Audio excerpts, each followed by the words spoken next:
তাহলে আজকে আমরা ক্লাসে দেখব কিভাবে মেইল মার্জ করতে হয়। মেইল মার্জ বিষয়টা কি?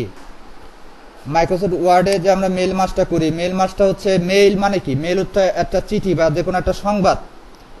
এই সংবাদটা আমরা যখন, বা একটা লেটার, একটা চিঠি যখন আমাদের প্রয়োজন হবে 100 জন মানুষের কাছে দেওয়ার জন্য দরকার হবে, তখন আমাদের কি করতে হয়? মেইল মার্জ করতে হয়।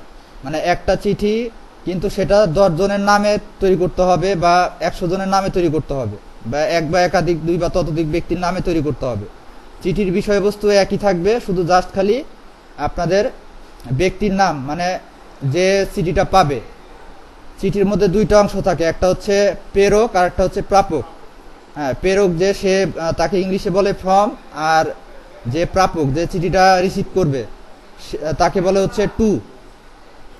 হ্যাঁ, এই যে দুইজন, যে টু হবে, তার তো যদি আমি 10 জন ব্যক্তির কাছে পাঠাই একই চিঠি, 10 জন ব্যক্তির কাছে যদি আমরা পাঠাতে চাই, তাহলে 10 জনের নামে যদি আলাদা আলাদা করে যদি চিঠিগুলো লিখতে হয়, না থাক, চিঠিগুলো যদি লিখতে হয় তাহলে আমাদের অনেক সময় লাগবে। 10 জনের নামে 10টা চিঠি তৈরি করা অনেক সময় সাপেক্ষ ব্যাপার।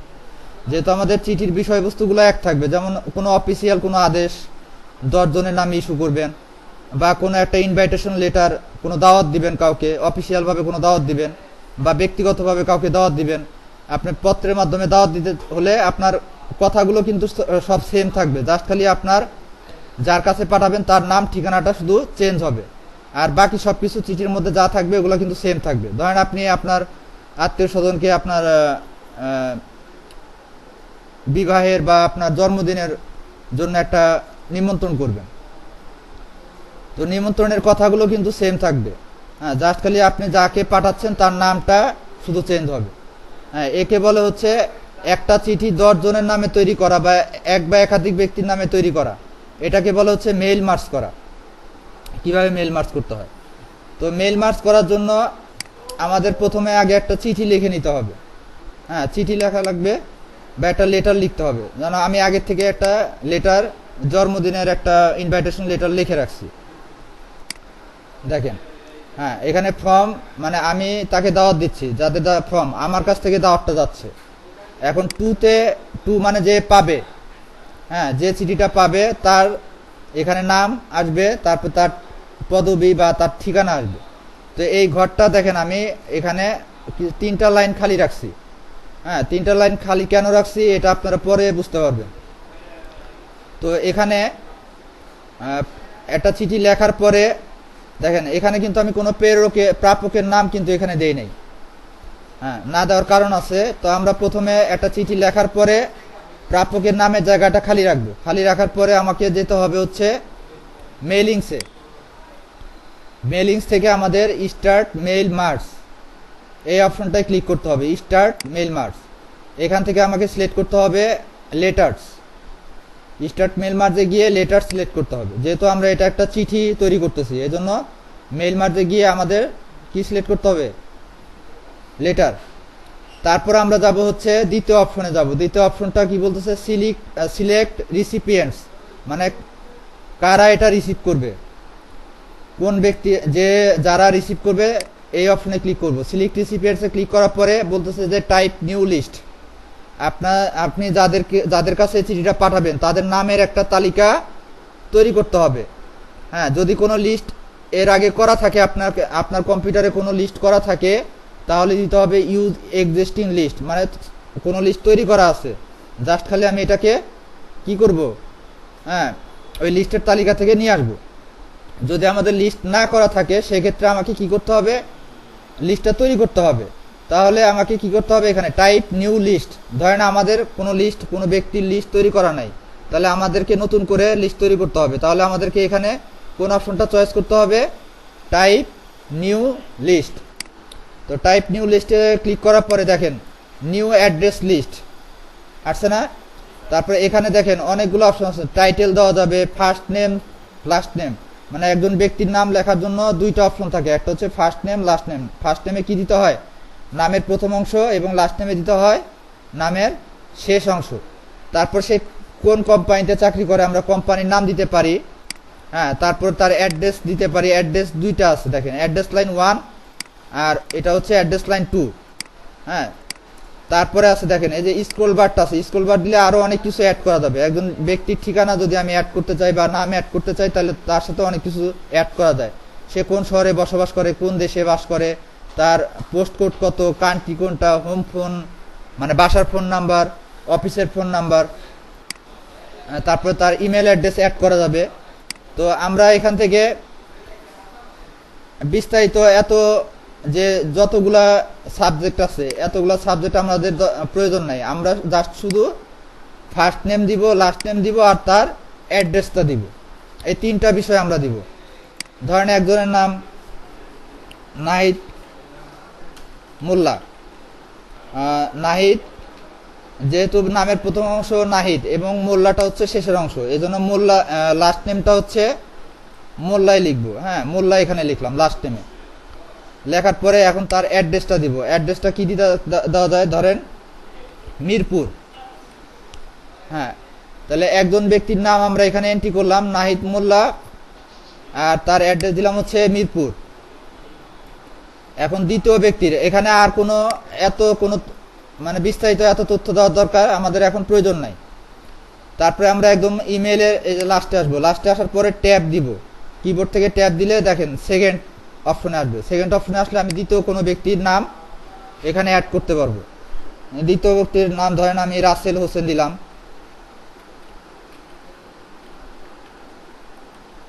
রাসেল হোসেন। তারপর ট্যাব দিলে পরবর্তী ঘরগুলোতে চলে যাবে। ধরেন এর দেওয়া যায় যাত্রাবাড়ি, উনি যাত্রাবাড়ি থাকে। হ্যাঁ, তাহলে এখানে শেষ দ্বিতীয় ব্যক্তির। তারপর ট্যাব দিয়ে আমরা নিচে আসি আরো, ট্যাব দিলাম। তারপরে দেওয়া যায় হচ্ছে দিন ইসলাম।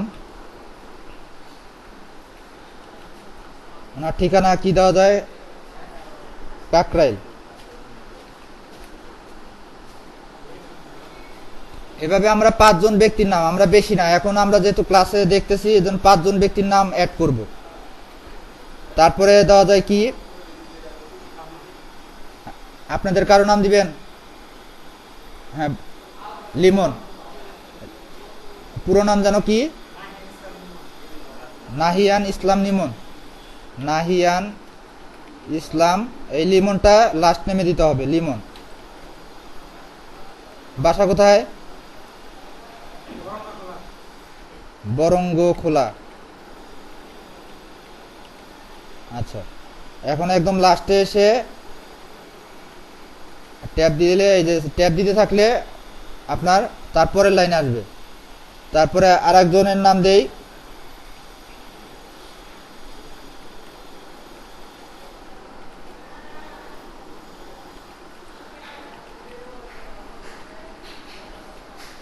এই লিস্টের মধ্যে আপনি যদি চান যে 50 জন বা 100 জন বা 1000 ব্যক্তির নাম এখানে অ্যাড করতে পারবেন। হ্যাঁ, একটা একটা করে আপনারা অ্যাড করতে পারবেন। যখন নামগুলো অ্যাড করা হয়ে যাবে তখন আমাদেরকে ওকে বাটনে প্রেস করতে হবে। দেখেন ওকেতে প্রেস করার সাথে সাথে তখন একটা সেভ করার একটা অপশন আসবে। দেখেন সেভ অ্যাড্রেস লিস্ট, মানে আপনাকে যে অ্যাড্রেসটা তৈরি করলেন সেই অ্যাড্রেস লিস্টটা আপনাকে সেভ করে নিতে হবে। তো সেভ করার নিয়মটা আমাদের অবশ্যই মনে আছে। কোথায় সেভ করতে চাই, ডেস্কটপে সেভ করব। তারপরে এখানে একটা ফাইল নেম দিব। আমি যে অ্যাড্রেস লিস্টটা তৈরি করলাম এটা একটা নাম দিতে হবে। নাম কি দেওয়া যায়, ধরেন আপনার রিসিভার লিস্ট। হ্যাঁ, প্রাপকদের তালিকা। তারপরে আমরা এটাকে সেভ দিব। সেভ দেওয়ার পরে এখন আমরা আমাদের চিঠিতে চলে আসবো। তাহলে প্রথম আমরা কি করলাম, স্টার্ট মেল মার্জে গিয়ে লেটার সিলেক্ট করলাম। তারপরে রিসিপিয়েন্টে গিয়ে টাইপ নিউ লিস্ট তৈরি করলাম, একটা লিস্ট তৈরি করলাম। লিস্টটাকে আবার কি করতে হয়, সেভ করতে হয়। তারপরে আসি আমরা এখন চিঠির মধ্যে আসি। চিঠিতে আমাদের এখন নামগুলো বসাতে হবে। যে নামগুলো আমরা তৈরি করছি সেই নামগুলো এখন আমরা চিঠির মধ্যে বসাবো। তো 2 এর নিচে নামটা আসবে, তাই না? তাহলে আমরা কার্সরটা নিচে দেই, 2 এর নিচে। হ্যাঁ, নিচে দেওয়ার পরে এখানে দেখেন ইনসার্ট মার্কস ফিল্ড একটা অপশন আছে, ইনসার্ট মার্কস ফিল্ড। এখানে গিয়ে আমাদের ওখানে যে ফিল্ডগুলো ছিল সেই ফিল্ডগুলো এখানে শো করতেছে।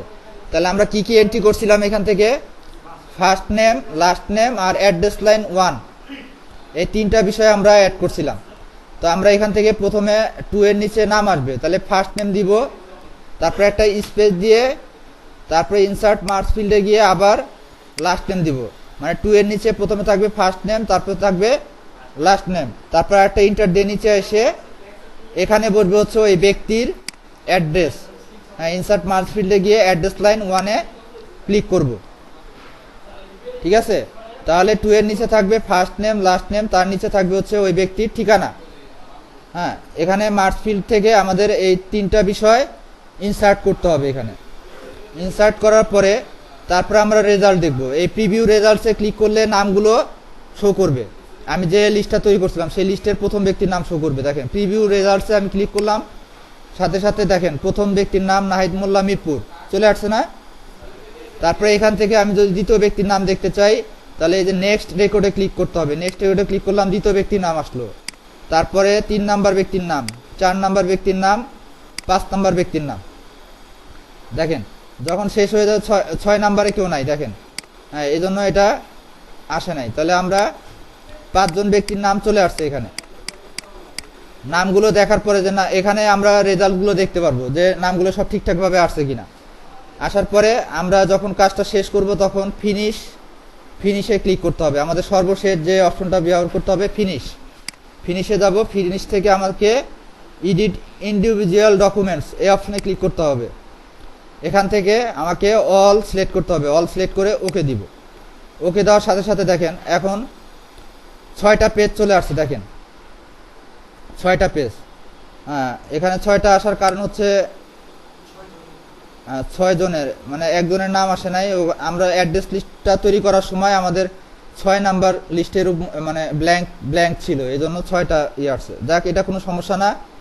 দেখেন 5 জনের জন্য আলাদা আলাদা নামে চিঠি চলে আসছে, টু নাহিদ মোল্লা মিরপুর। তারপরে দ্বিতীয় চিঠিটা দেখেন চিঠির কথাগুলো সব সেম, জাস্ট খালি এই 2 এর নিচে নামে যে ব্যক্তিটা রিসিভ করবে তার নাম এবং তার অ্যাড্রেসটা চলে আসছে এখানে। দেখেন 6 জনের জন্য 5 জনের জন্য 5টা আলাদা আলাদা চিঠি চলে আসছে।